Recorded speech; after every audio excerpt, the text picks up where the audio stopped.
Ya está. Entonces, el día de hoy nos toca ver el tema correspondiente a flujo de caja, porque en las dos últimas sesiones tengo entendido que vamos a hacer evaluación de proyectos de inversión. Entonces, para eso vamos a utilizar herramientas financieras como el BAN, la tasa interna de retorno, el ratio beneficio-costo y también el periodo de recuperación del capital. O sea, para ver en cuánto tiempo recuperamos nuestra inversión. ¿Correcto? Entonces, Buenas noches. La clase de hoy, para la semana que viene no va a haber tarea, ¿verdad?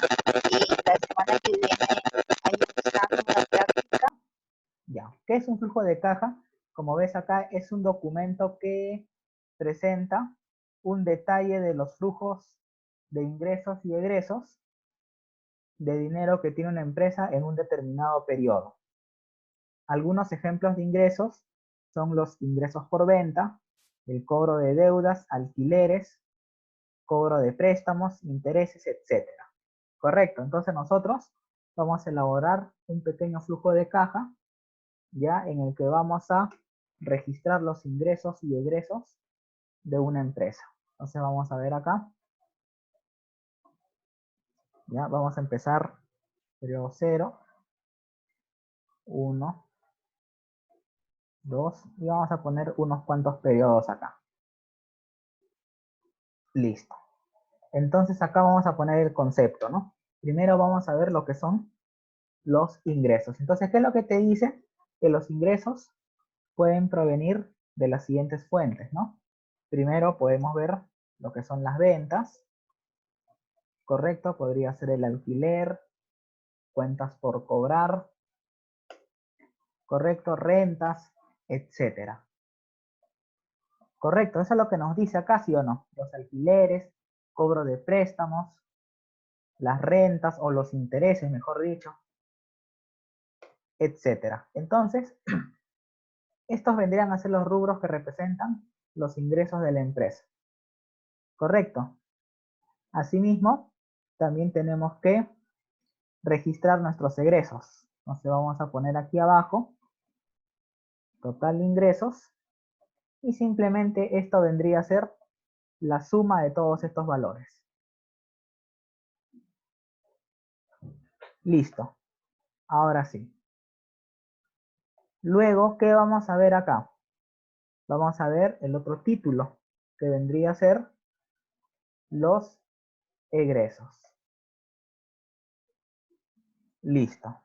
¿Y cuáles son los egresos? Como ves acá, podría ser también el alquiler, porque nosotros estaríamos en un local alquilado. Correcto. También podría ser los salarios, como puedes ver ahí, pago de sueldos, préstamos, intereses, amortización de deudas. Entonces vamos a poner acá, a ver, un ratito. Ejemplos de egresos o salidas de dinero son el pago de facturas, pago de impuestos, pago de sueldos y pago de préstamos. Correcto. Entonces, pago de préstamo, amortización. Pero esta amortización lo voy a dejar fuera, ¿ya? Porque esto se va a utilizar para otra cosa. Tenemos el alquiler, los salarios, el pago de préstamos. ¿Qué más? Pago de facturas, servicios. ¿Correcto? Y vamos a poner acá nuestro total de egresos. ¿Listo? Muy bien. Entonces, ese es un flujo de caja. ¿Correcto? Es algo sencillo, algo fácil porque ustedes ya lo han hecho. ¿Correcto? Ahora, el periodo 0, ¿correcto? Corresponde al periodo preoperacional. ¿Eso qué quiere decir? Antes que la empresa empiece a funcionar. Entonces aquí nosotros vamos a poner algunos detalles. ¿Correcto? ¿Para qué? Para que estos sean utilizados en la siguiente sesión, ¿correcto? Y podamos elaborar o mejor dicho, realizar la evaluación financiera y la evaluación económica de nuestro flujo de caja. Sigamos. Dice, la diferencia entre los ingresos y egresos se conoce como saldo o flujo neto. Entonces vamos a poner acá saldo o flujo neto. ¿Listo? Muy bien. Vamos bajando. Perdón, no te escucho bien. A ver. ¿Sería la utilidad también eso? Puede, mejor escriban, ¿ya? Me escriben porque cuando están hablando, ya, cuando están hablando siento como una ligera interferencia, o sea, da la impresión que estuviera fallando ¿cómo? El micro, ya, vendría a ser como una utilidad, ¿correcto? Ya, pero no una utilidad, que vas a utilizar, por ejemplo, en el estado de ganancias y pérdidas, porque para el estado de ganancias y pérdidas, lo que nosotros necesitamos es las ventas y los costos de ventas. O sea, solamente estaríamos viendo todo lo relacionado a ventas y todo lo relacionado a la parte operativa y financiera de la empresa. Por ejemplo, ¿no? Si tú deseas vender un producto, este, está bien, lo vendiste a un determinado precio, pero ¿cuánto te costó? Entonces ahí vamos a hablar de nuestro costo de ventas.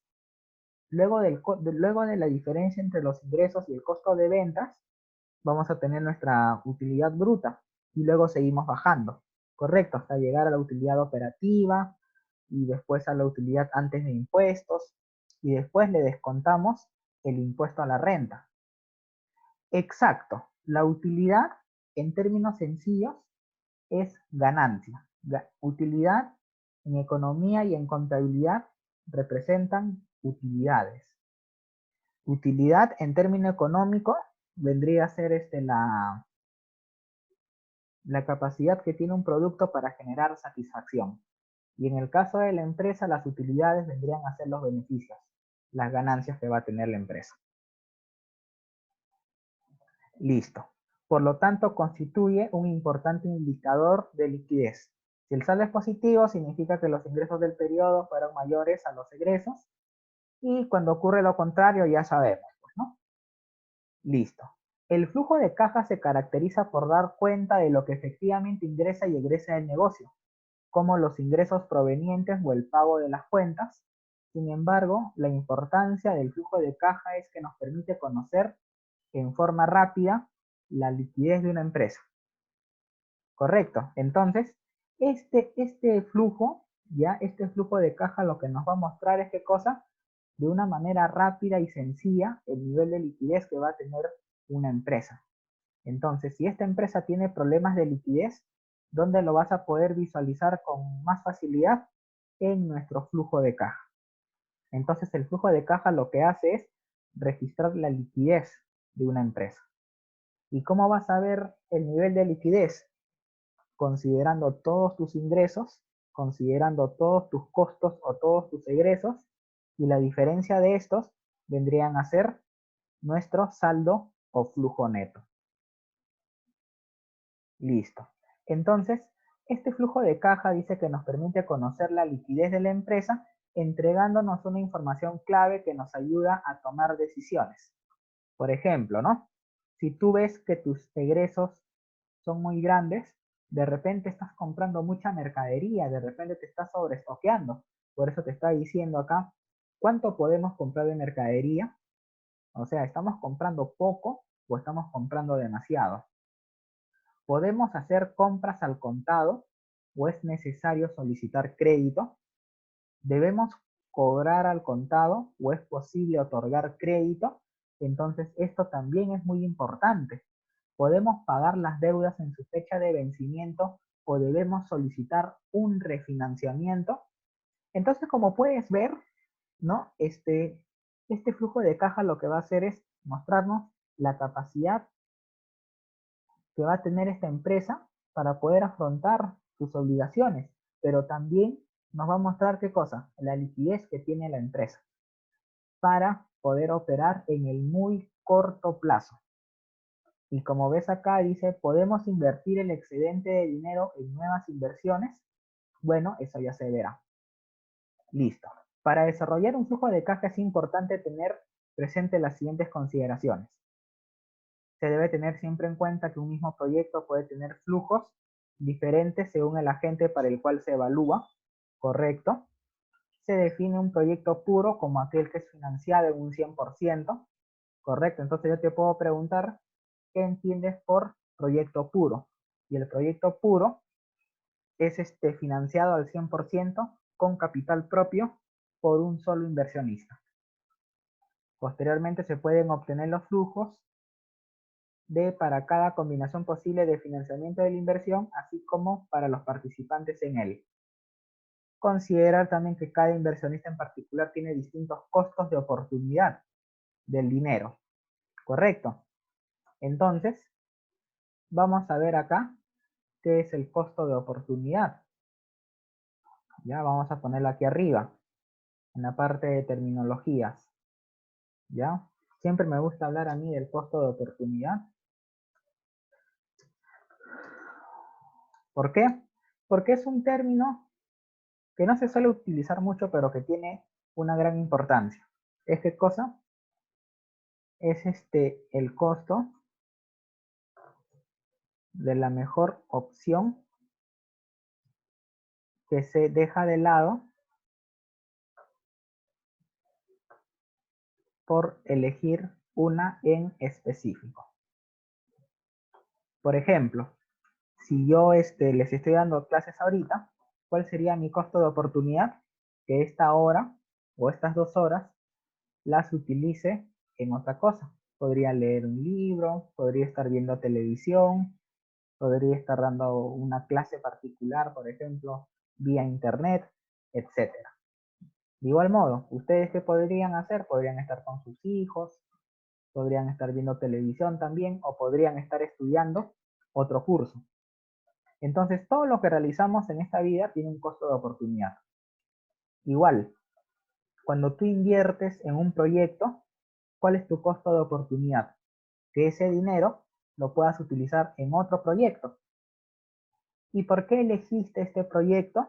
Porque se supone que este proyecto te genera más que todas las otras posibilidades. Pero de las otras posibilidades, la mejor opción es tu costo de oportunidad del dinero, ¿correcto? Entonces, ese es el costo de oportunidad y de los recursos que puede aportar, por ejemplo, tiempo, terreno, máquinas, etc. Dice, cada inversionista enfrenta una situación tributaria diferente, ¿correcto? Algunos van a tener mayor cantidad de fondos, por lo que van a pagar más tributos, excelente. Dice, los ingresos y egresos relevantes para la elaboración del flujo de caja son marginales o incrementales. ¿Qué quiere decir?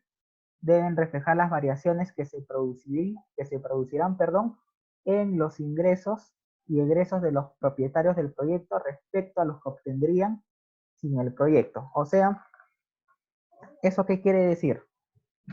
Que en este caso nosotros tenemos que ver en cuánto, aumentan mis ingresos si yo invierto en tu proyecto. Asimismo, en cuánto se incrementarían los costos si yo invierto en ese proyecto. Es por eso que nosotros utilizamos ¿qué cosa? Variaciones. Y la variación se conoce como un término marginal o incremental. Entonces recuerda que en economía y en contabilidad tú vas a hablar del término marginal. Y el término marginal es lo mismo que incrementos. Cuando tú dices, por ejemplo, ¿no? La producción marginal. Es incremento de la producción, pero cuando está incrementando en una unidad uno de los factores productivos. En este caso, el que suele variar al inicio es el factor trabajo. ¿Por qué? Porque nosotros asumimos que en el corto plazo el capital es constante.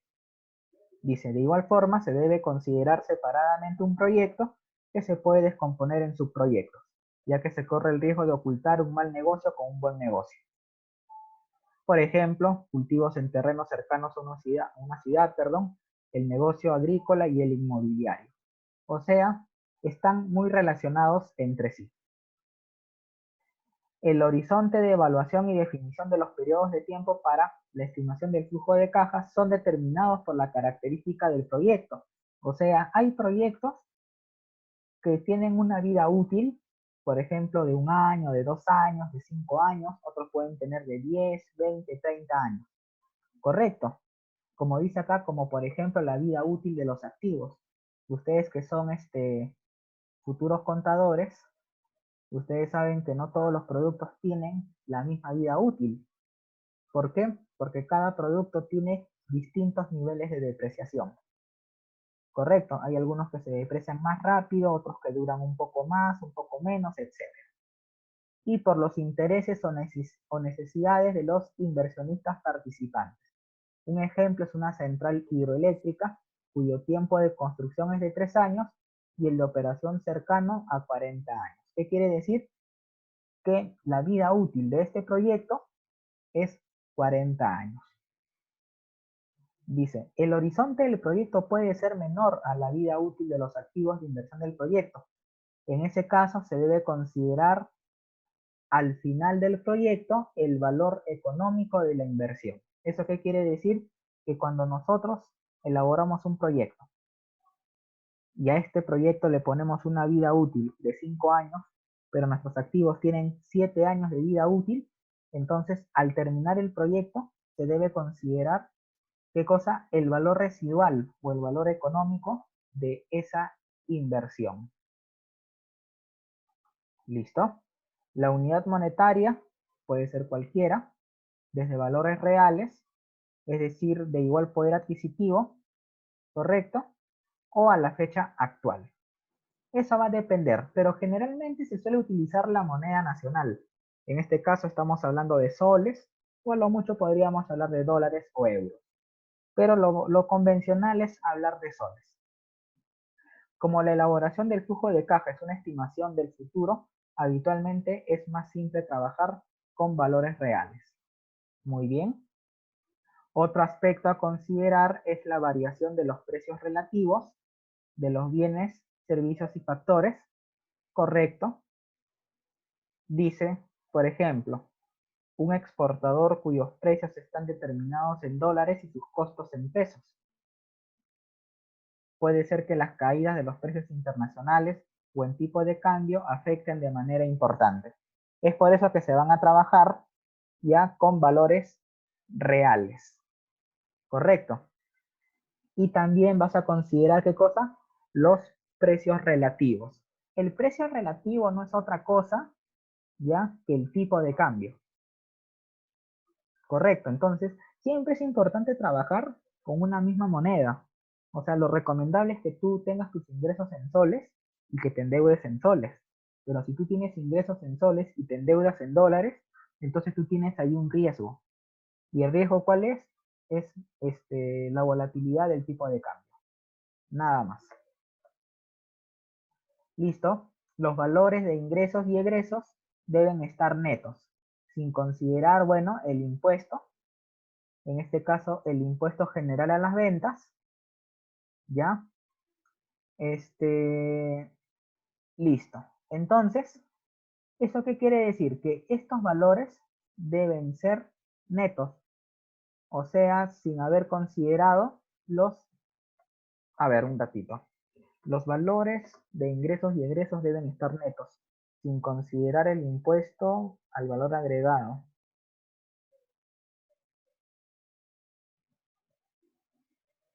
Ok, entonces, estos deben ser netos. ¿Qué quiere decir? Después de los impuestos.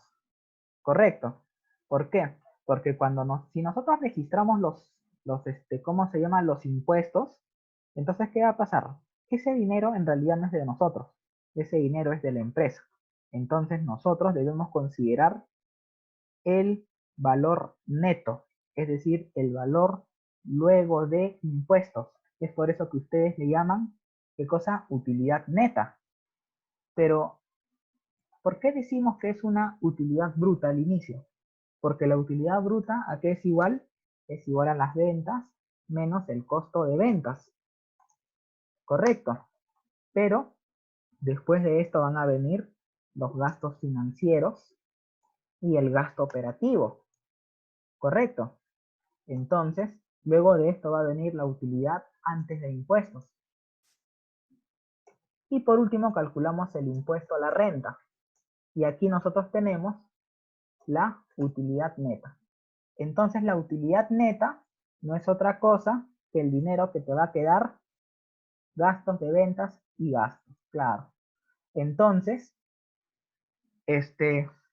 la utilidad neta vendría a ser el dinero que te queda en el bolsillo.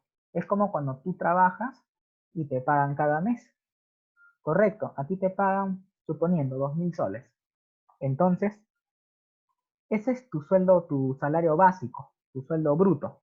Pero ¿qué es lo que tú recibes? Tú recibes eso menos ¿cómo se llama? Los descuentos de ley. Supongamos, recibes 1.700. Entonces, de esos 1.700, ¿qué vas a hacer? Tienes que pagar, no sé, el alquiler, ¿cómo se llama? Algunas deudas que tienes, ¿correcto? Y luego que tú realizas todos los pagos, lo que te queda al final es la parte neta, es la parte que tú puedes utilizar para tus gastos personales o para lo que tú gustes. Aquí es igual, ¿ya? La utilidad bruta es simplemente la parte, la ganancia en bruto. Es como decir una ganancia base. Pero después de esa ganancia, tú tienes que pagar, porque para que esa empresa haya generado esa utilidad, ha tenido que utilizar factores de producción. Entonces, lo primero que tenemos que hacer es pagar a esos factores. Y aquí tenemos gastos financieros, gastos operativos, gasto de ventas, etcétera. Después de eso te queda una utilidad, pero esa utilidad tiene que estar sujeto a qué cosa, al impuesto a la renta. Y después que pagaste todo, después que le pagaste a tus trabajadores, después que le pagaste a la SUNAT, la empresa se queda con un dinero. Ese dinero vendría a ser mi ganancia neta. Y esa es la ganancia que yo voy a utilizar para, no sé, pues, o reinvertir, o quizás pagar dividendos, qué sé yo, todo lo que tú puedas hacer. Listo. Entonces es importante ya que estos valores estén expresados en términos netos. Tenemos acá una estructura del flujo de caja. ¿Cuáles son los componentes? Como vemos acá, ingresos por ventas, intereses por depósitos, otros ingresos. Podría ser, claro, si parte de tus ganancias las has depositado en el banco, entonces vas a generar también intereses por depósitos. Otros ingresos, por ejemplo, actividades complementarias a tu, ¿cómo se llama? A tu actividad principal. Podría ser. Otros ingresos también pueden incluir que tú puedas cobrar por un espacio para que una tercera persona pueda operar en tu local. Y aquí tienes el total de los ingresos. Ahora, una vez que tenemos nuestros ingresos, tenemos que elaborar nuestros costos. Tenemos costos fijos, costos variables, pagos de intereses, las depreciaciones y las pérdidas del ejercicio anterior. Listo, aquí tenemos utilidad antes de impuestos, impuesto de primera categoría. Bueno, aquí por ejemplo hablaríamos del impuesto a la renta, el 30%, y aquí tendríamos nuestra utilidad después de impuestos. Listo, a esta utilidad después de impuestos le sumamos las depreciaciones legales, o sea, en una parte le estás restando y en la otra parte le estás sumando. Aquí también pérdidas del ejercicio anterior y acá pérdidas del ejercicio anterior. Y aquí tenemos nuestro flujo de caja operacional. Acá tenemos nuestra inversión fija, valor residual, capital de trabajo, préstamos, y acá tendríamos nuestro flujo de caja privado. Entonces, cada empresa o cada caso es diferente. Entonces acá lo que nosotros vamos a hacer es lo siguiente. Acá tenemos nuestro saldo o flujo neto, pero a esto también se le conoce como flujo de caja económico. ¿Correcto? Ese es nuestro flujo de caja económico. A ver, un ratito. ¿Listo? Este es nuestro flujito de caja económico. Y ahora, ¿qué es lo que nos falta acá? Acá lo que nos faltaría es, ¿qué cosa? El pago al préstamo. Perdón, aquí hablaríamos de la amortización. Y cuando tú le vas ¿cómo se llama? A descontar la amortización, ¿correcto? Entonces lo que nosotros estaríamos calculando sería nuestro flujo de caja financiero. Ahora sí, esta es la última parte de nuestro flujo de caja. Y consulta, ¿y para qué sirve el flujo de caja económico y el flujo de caja financiero? Bueno, el flujo de caja económico lo que te va a mostrar es las ganancias, ya, que va a tener esta empresa, pero por los aportes propios. Correcto, estos son aportes propios. Todo esto vendría a ser aporte, aporte propio o de los accionistas.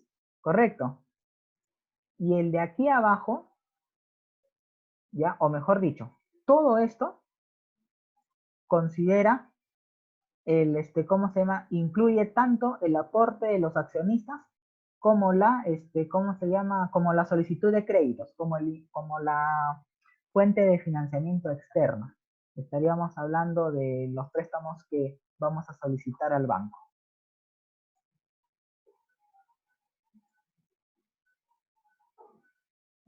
Listo. Correcto. Entonces aquí tenemos ya nuestra estructura de flujo de caja. Sigamos. Listo. A continuación se detallará cada componente. Bueno, como ves acá, ingresos por ventas. Bueno, el producto en sí, lo que tú estás ofreciendo al mercado. Intereses por depósitos, son las ganancias de intereses obtenidas por inversiones financieras del proyecto. Perfecto. Incluye otros ingresos que podría obtener la firma. Bueno, dice ganancias o pérdidas de capital. Estas ocurren cuando se liquida inversión fija que tiene un valor contable inicial y que se deprecia legalmente con el tiempo. O sea, estaríamos hablando de las depreciaciones, ¿correcto? Y esto lo vas a comparar en función al valor que tiene en los libros contables y el valor que ya tendría en el caso de la reventa. ¿Correcto? Por eso dice acá, existirá una ganancia de capital cuando el valor de reventa es superior a su valor libro. El valor libro vendría a ser como decir, el precio de compra o el precio cuando la mercadería es nueva. ¿Correcto? Y el valor de reventa o el valor económico es el valor que nosotros le vamos a dar a ese producto. O sea, cuando nosotros queremos vender ese bien, nosotros le vamos a dar un precio. Pero generalmente, en este tipo de situaciones, existen pérdidas de capital porque todo producto se va a depreciar. O sea, no hay ningún bien que no se deprecie. ¿Correcto? Y aquí tenemos los costos fijos, aquellos en que el proyecto debe incurrir para mantener en funcionamiento el proyecto en cada periodo. O sea, son aquellos que se encuentran al margen del volumen de producción. O sea, no importa cuánto produzcas. Si tú produces 1.000.000, ese costo es el mismo. Pero si no produces nada, ese costo es igual también. Los costos variables dependen del volumen de producción y pueden incluir la compra de insumos, mano de obra directa, distribución, etc. Pago de intereses por créditos, llamado también gastos financieros, corresponde al servicio de las deudas comprometidas, el que es determinado por las tasas de interés de los créditos y del saldo. ¿Qué cosa que dice acá? Impago. O sea, si tú tienes el cronograma de pagos y tú has pagado 5 cuotas, entonces ese saldo impago hasta ese instante vendría a ser, ¿qué cosa? El pago de intereses por créditos. Esos vendrían a ser nuestros gastos financieros. Aquí tenemos las depreciaciones legales, es la asignación de una cuota que supone considerar el desgaste, agotamiento o envejecimiento activo de una inversión. Listo, eso está más claro que el agua. Ustedes saben que todo bien siempre se va a depreciar. Algunos productos tienen una vida útil de 10, 20, 30, 40, 50 años, dependiendo de las características que tenga ese bien. ¿Correcto? Pérdidas del ejercicio anterior, la legislación tributaria permite reconocer como gasto contable las pérdidas contables del año anterior. Bueno, ustedes cuando elaboraban su estado de ganancias y pérdidas, o mejor dicho, su estado de, claro, el estado de situación financiera y el estado de resultados, ustedes podían encontrar las pérdidas o ganancias contables del año anterior. Utilidad antes de impuestos. Dice, la suma con sus correspondientes signos de las partidas anteriores nos permite calcular las utilidades contables que el proyecto genera en un determinado periodo. Si es positiva, pagarán impuestos y si es negativa, se podrá acumular como pérdida para el periodo anterior. ¿Listo? O sea, hablaríamos de este punto. Impuesto de primera categoría. Bueno, aquí estamos hablando del impuesto a la renta. En este caso sería 30%. Utilidades después de los impuestos corresponde a la diferencia entre las utilidades antes de y el pago de impuestos. Listo. Luego tenemos acá las depreciaciones, el flujo de caja operacional, ¿correcto? A ver un ratito, ya. A ver,